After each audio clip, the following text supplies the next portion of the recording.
MBG speak کے ساتھ بلال ہوری آپ کی خدمت میں حاضر ہے۔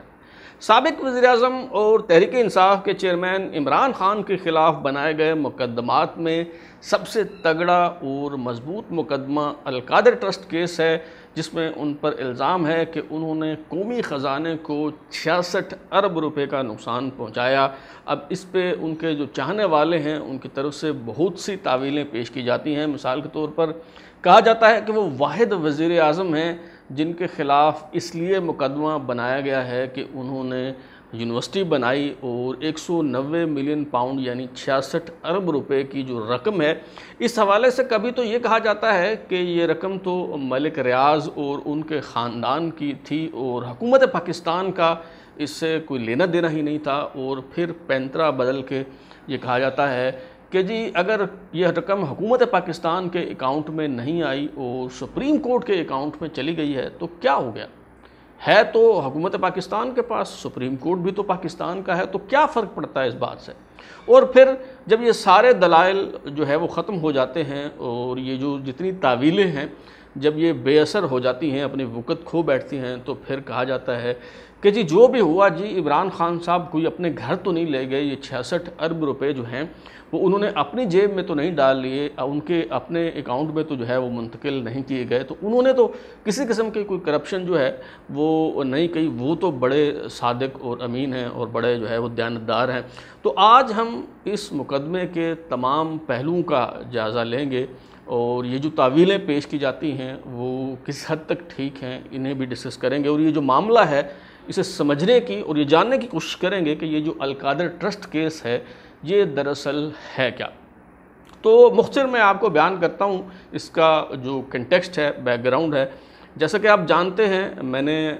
اپنے شو MBG اسپیکس میں اس پہ متعدد ویلاگ کیے ہیں کہ جب ملک ریاض نے کراچی میں بیریئر ٹاؤن کا جو پروجیکٹ ہے وہ شروع کیا تو کس طرح سے زمینوں پہ جو ہے وہ قبضے کیے گئے، خواہ وہ عام افراد کی زمینیں ہوں یا وہ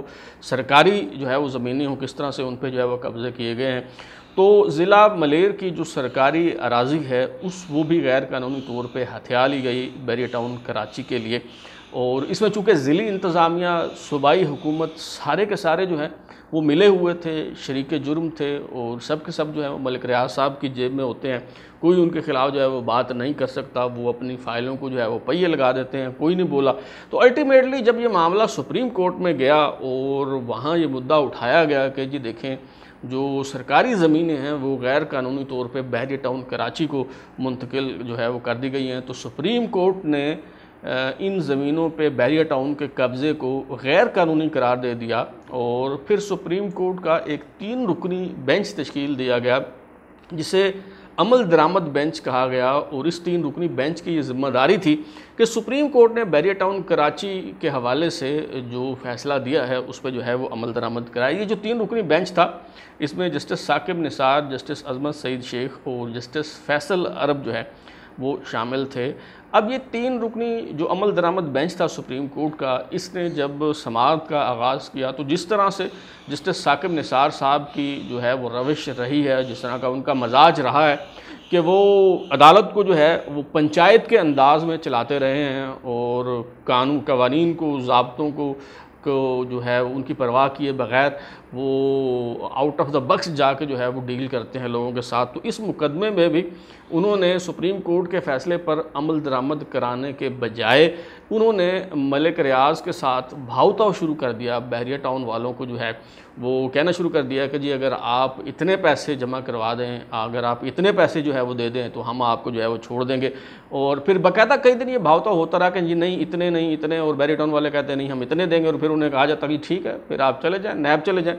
پھر آپ جا کے نیب سے بات کریں، پھر نیب آپ کے خلاف جو ہے وہ تحقیقات کرے گا۔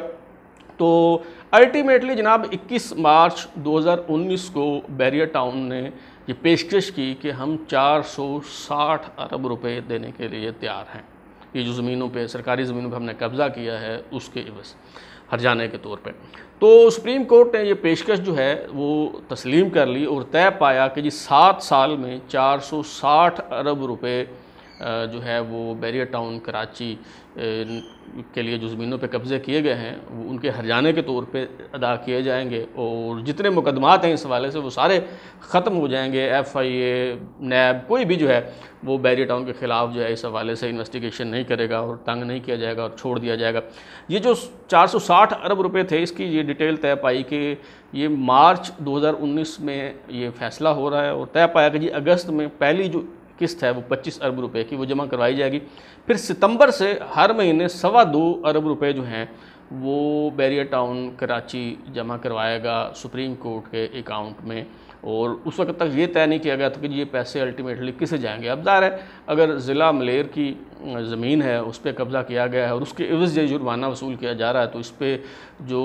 پہلا حق جو ہے وہ اسی ضلعی انتظامیہ کا بنتا ہے یا پھر صوبائی حکومت کا جو ہے وہ بنتا ہے۔ تو ججوں نے اس پہ جو مجرمانہ کردار ادا کیا اور جس طرح سے بھاؤ تاؤ کیا وہ ایک الگ کہانی ہے، جو ان کا رول جو ہے وہ نہیں بنتا تھا، لیکن بہرحال طے ہو گیا کہ 460 ارب روپے بیریئر ٹاؤن جو ہے وہ جمع کروائے گا۔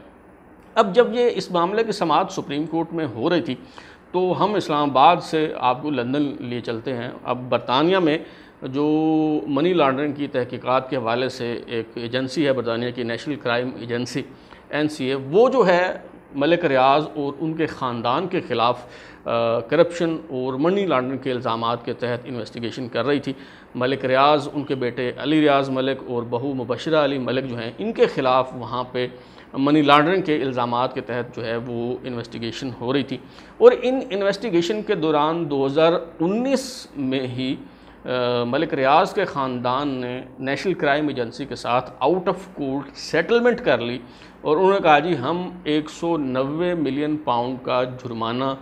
دینے کے لیے تیار ہیں اور ہمارے ساتھ سیٹلمنٹ کر لی جائے اور یہ جو انویسٹیگیشن ہے اسے جو ہے وہ روک دیا جائے۔ تو یہ NCA کے ساتھ جو ہے وہ سیٹلمنٹ ہو گئی ملک ریاض اور ان کے خاندان کی، اور طے پایا کہ جی 190 ارب روپے جو ہے وہ دے دیں گے۔ اب منی لانڈرنگ کا پیسہ جب پکڑا جاتا ہے تو یہ اسی ملک کو، اس ملک کی حکومت کو واپس کیا جاتا ہے جہاں سے یہ پیسہ منی لانڈرنگ کے ذریعے جو ہے وہ لایا گیا ہوتا ہے، اور یہ کوئی اکلوتی مثال نہیں تھی۔ اس سے پہلے بھی نیشنل کرائم ایجنسی نے 23 ملین ڈالر جو ہے وہ نائجیریا کے جو سابق فوجی حکمران ہے ثانی اباچا، ان کا پیسہ جو ہے وہ انہوں نے پکڑا اور 23 ملین ڈالر جو ہے وہ ریکور کیے۔ تو وہ نائجیریا کی حکومت کو واپس کیے گئے، وہ 23 ملین ڈالر جو ہے وہ نائجیریا کا جو قومی خزانہ تھا، حکومت کا جو اکاؤنٹ تھا، اس کے اندر جو ہے وہ پیسے واپس گئے۔ تو یہ پیسے جو ہیں 190 ملین پاؤنڈ جو 66 ارب روپے جو ہے وہ بنتے ہیں، تو یہ پاکستان کے اکاؤنٹ میں آنے تھے، اور تب تحریک انصاف کی حکومت تھی اور جو وزیر اعظم عمران خان کے مشیر تھے شہزاد اکبر، وہ باقاعدہ اس کا کریڈٹ لیتے رہے کہ جی دیکھیں ہم نے کہا تھا کہ ہم لوٹا ہوا پیسہ واپس لے کے آئیں گے، اور ہم یہ پیسہ جو ہے وہ واپس لے آئے ہیں۔ خود بذات خود وہ نائجیریا کی یہ مثال دیا کرتے تھے کہ جی جس طرح نائجیریا کی حکومت کو یہ پیسے واپس کیے گئے ہیں، تو یہ 190 ملین پاؤنڈ جو ملک ریاض اور ان کے خاندان نے نیشنل کرائم ایجنسی کو ادا کرنے ہیں، یہ پاکستان کو، حکومت پاکستان کو جو ہے وہ ملیں گے۔ لیکن اب یہ شہزاد اکبر صاحب جو ہیں ان کا انداز جو ہے وہ بالکل بدلا ہوا ہے۔ وہ کہتے ہیں جی یہ تو ایک سول میٹر تھا، یہ تو ایک انڈیویجول کا میٹر تھا، اور NCA اور ملک ریاض کا خاندان جو ہے ان کے درمیان ایک ڈیل ہوئی تھی، ایک معاملہ جو ہے وہ طے پایا تھا، تو حکومت پاکستان کا تو اس سے کوئی لینا دینا ہی نہیں تھا، یہ تو پیسہ ہی ملک ریاض کا تھا، تو یہ ان کے پاس ہی جو ہے وہ واپس جانا تھا۔ اب جناب یہ جو تعویل پیش کر رہے ہیں جناب شہزاد اکبر صاحب، اگر تو آپ یوتھی ہیں اور آپ کے دماغ میں بھوسا بھرا ہوا ہے سوری ٹو سے، تو وہ تو الگ بات ہے، پھر تو آپ یہ ان کا جو نیریٹو ہے وہ بائی کرنے کو تیار ہو جائیں گے، ورنہ یہ بیہودہ لغو اور واہیات بات کرنے والے سے آپ ضرور پوچھیں گے کہ ارے او بھائی، ارے او بھونپو، یہ کیسی بات کر رہے ہو تم، یعنی کہ یہ تو ایسے ہی ہے۔ اب اگر جرمانے کی رقم آپ نے اسی شخص کو ہی واپس کر دینی ہے جس سے جرمانہ لیا جا رہا ہے، تو پھر یہ جرمانہ کرنے کا فائدہ کیا؟ یعنی نیشنل کرائم ایجنسی نے اتنی اس پہ محنت کی، انویسٹیگیشن کی، اور انویسٹیگیشن اس لیول پہ پہنچ گئی کہ ملک ریاض کے خاندان کو لگا کہ ہمارے خلاف الزام ثابت ہو جائے گا، ہم بڑی مصیبت میں پھنس جائیں گے، تو انہوں نے کہا جی ہم 190 ملین پاؤنڈ دینے کو تیار ہیں جرمانہ بھرنے کو۔ تو وہ جرمانہ انہوں نے اس لیے کیا تھا کہ وہ حکومت پاکستان کو دیں، اور حکومت پاکستان ان کو واپس کر دے، لو بھائی یہ آپ کا پیسہ۔ تو پھر اس کا فائدہ کیا ہوا؟ یہ ساری جو کارروائی ہے وہ کس لیے کی گئی؟ اس کی چھوٹی سی مثال دے کے میں آپ کو جو معاملہ سمجھانے کی کوشش کرتا ہوں. جس طرح آؤٹ آف کورٹ سیٹلمنٹ وہاں کی گئی، اسی طرح ہمارے ہاں بھی نیب جو ہے وہ پلی بارگن کرتا ہے ملزموں کے ساتھ، اور اس کے عوض جو ہے وہ جرمانے کی رقم یا جتنی کرپشن کی ہوتی ہے اس کا طے کر لیا جاتا ہے کہ جی مثلاً آپ نے کوئی 50 ارب کی کرپشن کی ہے تو ٹھیک ہے جی آپ 35 ارب دے دیں اور جائیں جی، آپ کو جو معاف کیا جی، آپ کے خلاف کسی قسم کی کوئی کارروائی نہیں ہوگی. تو فرض کیا نیب کسی کے خلاف پلی بارگین کرتا ہے اور 66 ارب روپے اس سے وصول کیے جاتے ہیں، اور اب یہ جو 66 ارب روپے ہیں ظاہر ہے وہ پاکستان کے قومی خزانے میں واپس آنے ہیں. یہ جب پیسہ قومی خزانے میں واپس آتا ہے تو شہزاد اکبر جیسا کوئی بھونپو اٹھتا ہے اور وہ کہتا ہے جی یہ تو پیسہ ہے ہی اسی کا جس بندے سے لیا گیا ہے، لہٰذا یہ ہم نے اس کو واپس دے دیا، تو اس پہ کیسا اعتراض؟ تو بھائی یہ کیسے ہو سکتا ہے؟ آپ کس دنیا میں رہتے ہیں؟ آپ سب لوگوں کو مطلب کیا سمجھتے ہیں کہ ان کے ماتھے پہ کچھ لکھا ہوا ہے کیا؟ کس طرح کی باتیں جو ہیں وہ آپ کر رہے ہیں؟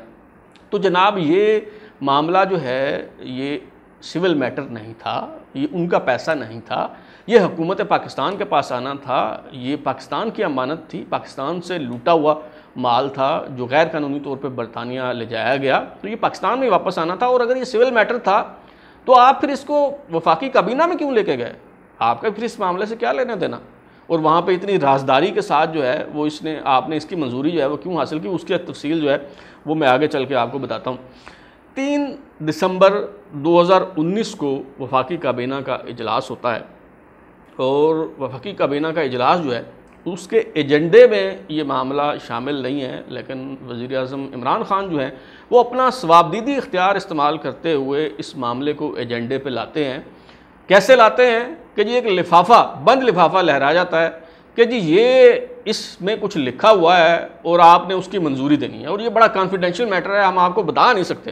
اور آپ نے باہر جا کے بھی اس کے بارے میں کوئی بات نہیں کرنی. اس پہ کچھ وزراء جو ہیں جب بات کرتے ہیں تو انہیں شٹ اپ کال دے دی جاتی ہے، اور اس کی تصدیق کوئی 1-2 نہیں بلکہ 5 وفاقی وزراء جو ہیں وہ اس معاملے کی تصدیق کر چکے ہیں کہ جی بند لفافے کی منظوری حاصل کی گئی، اور کہا گیا کہ یہ معاملہ بہت کانفیڈینشیل ہے اور آپ کو جو ہے وہ بتایا نہیں جا سکتا. شیخ رشید، فواد چودھری، فیصل واڑہ، شری مزاری اور اب ملک امین اسلم جو ہے وہ اس بات کی گواہی دے چکے ہیں کہ ایجنڈے پہ یہ بات شامل نہیں تھی. وزیر اعظم نے ثوابدیدی اختیار استعمال کرتے ہوئے اسے ایجنڈے میں شامل کیا، اور پھر وفاقی کابینہ سے یوں منظوری حاصل کی گئی کہ یہ معاملہ بہت کانفیڈینشیل ہے، آپ کو بتا نہیں سکتے، یہ بند لفافہ ہے، بس آپ نے اس کی منظوری دے دینی ہے. اور پھر دوبارہ منظوری حاصل کرنے کے بعد اس معاملے کو سیل کر دیا گیا، اس نوٹ کو سیل کر دیا گیا، سر بمہر جو ہے وہ کر دیا گیا، تاکہ یہ معاملہ جو ہے مکمل طور پہ رازداری میں رہے اور کسی کو جو ہے وہ پتہ نہ چلے. یوں یہ 190 ملین پاؤنڈ یا 66 ارب روپے جو حکومت پاکستان کے اکاؤنٹ میں آنے تھے وہ سپریم کورٹ کے اکاؤنٹ میں جمع کروا دیے گئے. اچھا، اب اس پہ جو ایک اور بڑی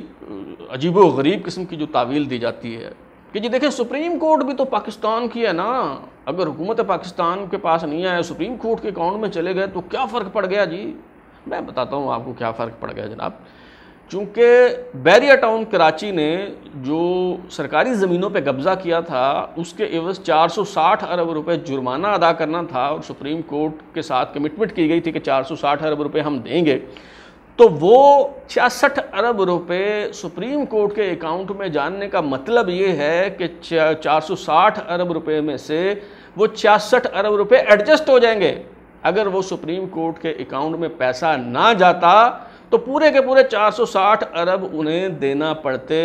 لیکن یہ 460 ارب روپے میں سے 66 ارب روپے جانے کا مطلب یہ ہے کہ اب صرف 394 ارب روپے جو ہیں وہ بیریا ٹاؤن کو دینے پڑیں گے، 66 ارب روپے کا اسے فائدہ ہوگا. اب جب یہ بات کی جاتی ہے تو جناب یہ اچھل کے ایک اور ٹہنی پہ جا بیٹھتے ہیں اور وہ کہتے ہیں جی ٹھیک ہے چلیں، اگر فائدہ ہوا بھی تو ملک ریاض کو ہوا، عمران خان کو کیا فائدہ ہوا؟ جی ہمارا جو قائد ہے، مہاتما ہے، وہ تو بڑا صادق و امین ہے، بڑا ایماندار ہے، کبھی اس نے کوئی ایک دھیلے کی اور ایک پائی کی کرپشن نہیں کی، بڑا سمارٹ بھی ہے اور بڑا آنیسٹ بھی ہے، اور ذاتی طور پہ وہ کرپشن کا جو ہے وہ قائل بھی نہیں ہے. تو یہ پیسہ وہ کوئی اپنی جیب، ان کی اپنی جیب میں تو نہیں گیا، کوئی ان کے اپنے اکاؤنٹ میں تو نہیں گیا، انہوں نے تو کوئی فائدہ نہیں اٹھایا. انہوں نے فائدہ بھی اٹھایا ہے، اس کی تفصیل بھی میں آپ کو بتاتا ہوں، لیکن پہلے میں یہ نقطہ جو ہے یہ واضح کر دوں مثال کے طور پہ آپ کسی سرکاری محکمے میں، کوئی ادارہ ہے، محکمہ ہے، وزارت ہے، کوئی پرائیویٹ انسٹیٹیوٹ ہے، وہاں پہ آپ کوئی اکاؤنٹنٹ ہیں، چیف اکاؤنٹنٹ ہیں، کوئی ایم ڈی لگے ہوئے ہیں یا سی او لگے ہوئے ہیں، چیف ایگزیکٹو آفیسر۔ اب ہوتا کیا ہے کہ جی وہ آپ 66 ارب روپے جو ہیں غیر قانونی طور پہ اپنے اختیارات کا ناجائز استعمال کرتے ہوئے اب میرے اکاؤنٹ میں ٹرانسفر کر دیتے ہیں۔ 66 ارب روپے کا مجھے فائدہ ہو جاتا ہے۔ جب آپ سے پوچھا جاتا ہے، آڈٹ ہوتا ہے اور کہا جاتا ہے جی آپ نے یہ فلاں بندے کو 66 ارب روپے کیوں دے دیے جی؟ اب اگر وہ کہے کہ جی 66 ارب روپے جی دیے ہی ہیں میں نے کسی کو، کوئی اپنی جیب میں تو میں نہیں لے گیا، تو کیا اس بات پہ اس کی جان چھوٹ سکتی ہے؟ کیا وہ محض یہ کہہ کے بری الذمہ ہو سکتا ہے کہ میں نے کوئی فائدہ نہیں اٹھایا؟ 66 ارب روپے کا قومی خزانے کو آپ نے نقصان پہنچایا ہے، آپ نے فائدہ نہ بھی اٹھایا ہو تو 66 ارب روپے آپ کے پیٹ پھاڑ کے نکالنا پڑے گا، آپ کو اس کا جواب دینا پڑے گا بقول آپ کے۔ یہ کوئی آپ کے باپ کا مال نہیں ہے کہ آپ نے کسی کو اٹھا کے دے دیا، اور فائدہ بھی آپ نے اٹھایا، وہ بھی میں آپ کو بتاتا ہوں۔ جن دنوں یہ واردات ڈالی جا رہی تھی سپریم کورٹ میں، یہ سب کچھ 2019 میں ہوا۔ 2019 میں ہی بیریا ٹاؤن نے، کراچی بیریا ٹاؤن کے لیے جو زمینوں پہ قبضے کیے تھے اس کے عوض جو 460 ارب روپیہ ہرجانہ یا جرمانہ دینے کی پیشکش کی سپریم کورٹ میں مارچ 2019 میں، اور پھر نیشنل کرائم ایجنسی جو ہے برطانیہ 2019 میں ہی اس کی سیٹلمنٹ ہوئی ملک ریاض اور ان کے خاندان کے ساتھ، 190 ملین پاؤنڈ جو ہے انہوں نے ادا کیا۔ 2019 میں یہ رقم واپس آئی 3 دسمبر 2019 کو۔ ٹائم لائن جو ہے وہ جاننا بہت ضروری ہے۔ 3 دسمبر 2019 کو وفاقی کابینہ کا اجلاس ہوا جس میں یہ واردات ڈالی گئی، اور وہ پیسے قومی خزانے میں آنے کے بجائے وہ سمجھیں کہ ملک ریاض کی جیب میں چلے گئے اور سپریم کورٹ کے اکاؤنٹ میں جمع ہو گئے، اور وہاں سے انہیں 66 ارب روپے کا جو ہے وہ ریلیف مل گیا۔ اور 2019 میں ہی جناب عمران خان اور خاتون اول بشریٰ بی بی نے مل کے ایک بوگس ٹرسٹ بنائی، القادر ٹرسٹ، اور اس کے تحت القادر یونیورسٹی جو ہے وہ ساوا میں بنائی گئی۔ کیسے بنائی گئی؟ ملک ریاض صاحب جو ہیں وہ پہلے تو انہوں نے سہاوا میں 458 کنال 4 مرلہ جو زمین ہے وہ خرید کے پہلے زلفی بخاری کے نام کی، اور پھر زلفی بخاری صاحب جو ہیں انہوں نے اس جو ہے وہ ٹرسٹ کے نام کی، اور پھر اس کے بعد کیا ہوتا ہے، صرف زمین ہی نہیں ملک ریاض صاحب دیتے بلکہ اس پہ جو بلڈنگ بنانی ہے، کمال سخاوت کا مظاہرہ کرتے ہوئے ملک ریاض صاحب جو ہیں وہ بلڈنگ بھی بنا کے دے دیتے ہیں القادر یونیورسٹی کی۔ اب اس پہ عمران خان صاحب جو ہیں وہ یہ تعویل پیش کرتے ہیں اور وہ اپنے دفاع میں کہتے ہیں کہ چونکہ ملک ریاض صاحب پاکستان کے سب سے بڑے بلڈر ہیں، ان کی سپیڈ بہت زیادہ ہے، بڑی تیزی سے جو ہے وہ کام کرتے ہیں۔ نمل یونیورسٹی جو ہم نے 15 سال میں بنائی، وہ اتنا کام انہوں نے 1 سال میں جو ہے وہ کر دیا۔ اور پھر وہ خود بتاتے ہیں کہ جی دیگر جو پروجیکٹس ہیں چونکہ ان میں بھی وہ تھے، وہ راوی سٹی میں تھے جی، سستا گھر سکیم میں جی وہ تھے، اور central business district Walton project جو ہے وہ اس کا بھی حصہ تھے۔ تو جناب عمران خان صاحب سپیڈ آپ کی بھی کچھ کم نہیں ہے، نہ تو یو ٹرن لینے کی سپیڈ آپ کی کچھ کم ہے اور نہ کرپشن کرنے کی کوئی سپیڈ آپ کی کم ہے، سپیڈ ماشاءاللہ آپ کی بھی بہت زیادہ رہی ہے۔ اور آپ جس طرح خود آپ بتا رہے ہیں تو آپ پھنستے نہیں بلکہ دھنستے چلے جا رہے ہیں کہ راوی سٹی پروجیکٹ جو ہے اس میں بھی آپ نے شامل کیا، سستا گھر سکیم میں بھی شامل کیا، central business district Walton project میں بھی شامل کیا، اور نہ جانے کتنے پروجیکٹس میں آپ نے انہیں شامل کیا ہوگا۔ اور کیا یہ یعنی یہ جو کنٹراڈکشن نہیں ہے، کیا یہ مفادات کا تضاد نہیں ہے کہ ایک بندہ جس کو آپ کنٹریکٹ بھی دے رہے ہیں، 66 ارب روپے کا فائدہ بھی آپ اسے جو ہے وہ دے رہے ہیں اپنے اختیارات کا ناجائز استعمال کرتے ہوئے اور قومی خزانے کو نقصان پہنچاتے ہوئے، اور پھر وہ آپ کو 458 کنال زمین ایسے دان کر دیتا ہے، اور پھر وہاں پہ وہ بلڈنگ بھی جو ہے وہ آپ کے بنا کے دے دیتا ہے۔ وہ کوئی آپ کے مامے کا پتر تو ہے نہیں، وہ بزنس مین ہے، ظاہر ہے اس کو کوئی فائدہ ہوگا، آپ نے دیا ہوگا تو اس کے نتیجے میں جو ہے وہ فائدہ آپ کو دے گا۔ تو اس پورا یہ جو کیس ہے القادر ٹرسٹ کیس، بڑا اوپن اینڈ شٹ کیس ہے۔ 66 ارب روپے کی کرپشن کی ہے عمران خان صاحب نے، اور اس کے عوض جو ہے انہوں نے ملک ریاض کو سے جو ہے وہ فائدے لیے ہیں، 458 کنال کی جو ہے وہ زمین لی ہے، فنڈز لیے ہیں، بلڈنگ بنا کے انہوں نے جو ہے وہ آپ کو دی ہے، ایک بوگس ٹرسٹ کے نام پہ جو ہے وہ انہوں نے کیا ہے۔ اور القادر یونیورسٹی جو ہے وہ ایک بہت بڑا فراڈ ہے، اس پہ پھر کبھی کسی شو میں جو ہے میں بات کروں گا ڈیٹیل میں۔ آپ دیکھیں کہ یہ جس کو یونیورسٹی کلیم کرتے ہیں وہ ہائر ایجوکیشن کمیشن سے یا پنجاب ہائر ایجوکیشن ڈپارٹمنٹ سے جو ہے وہ ریکگنائزڈ نہیں ہے، اور صرف 37 طلبہ وہاں پہ پڑھتے ہیں اور ملینز کے جو ہیں وہ فنڈز